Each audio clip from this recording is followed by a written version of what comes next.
Hinikayat naman ng ilang mga senador ang dalawang kapulungan ng Kongreso na igalang ang proseso ng pagdaraanan ng impeachment complaint na inihain laban kay Pangulong Rodrigo Roa Duterte. Ito ang balita ni Joyce Balancio.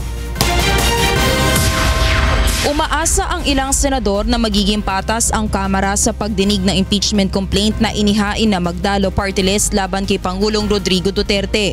Ayon kay Senator Risa Hontiveros, dapat ipakita ng lower house na sa kabila ng mga kumukwestiyon sa independence ng Kamara kasunod ng pagtatanggal ng committee leadership sa mga bumoto kontra death penalty ay kaya nilang maging makatwiran sa pagtingin sa merito ng impeachment complaint.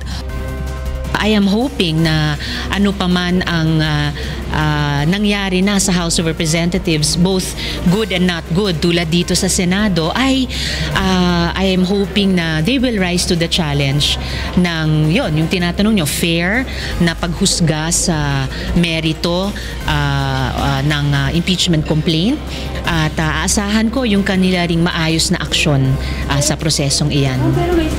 Umaasa rin si Hontiveros na magpapakita rin ng pagiging patas si House Speaker Pantaleon Alvarez kahit pa sinabi niyang stupidity ang reklamo laban sa Pangulo. Para naman kay Liberal Party President Senator Francis Pangilinan, sang-ayon man sila o hindi sa reklamo laban sa Pangulo, dapat galangin ang proseso ng impeachment dahil naaayon ito sa konstitusyon. Bilang mga mambabatas, tungkulin anya nilang isulong at protektahan ng saligang batas. Good luck message naman ang ipinaabot ni Senator Panfilo Lacson sa Magdalo Party List na mangangailangan anya na maraming suporta mula sa mga kongresista at senador upang mapatalsik ang Pangulo. Naniniwala naman si Senator Bam Aquino na karapatan ng bawat Pilipino ang gumamit ng prosesong naayon sa batas para panagutin ang sinumang opisyal na pamahalaan na tingin nila ay nagkasala.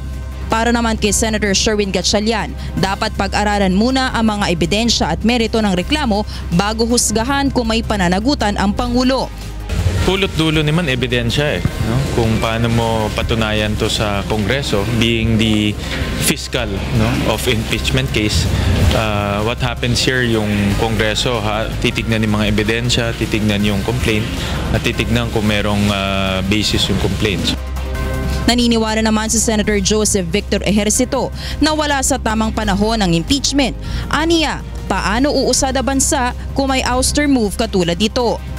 Bilang bahagi naman ng Magdalo Party List, sinusuportahan ni Senator Antonio Trillanes IV ang paghahain nila Congressman Gary Alejano ng reklamo at sinabing ito na ang huling venue para harapin ng Pangulo ang mga aligasyon laban sa kanya.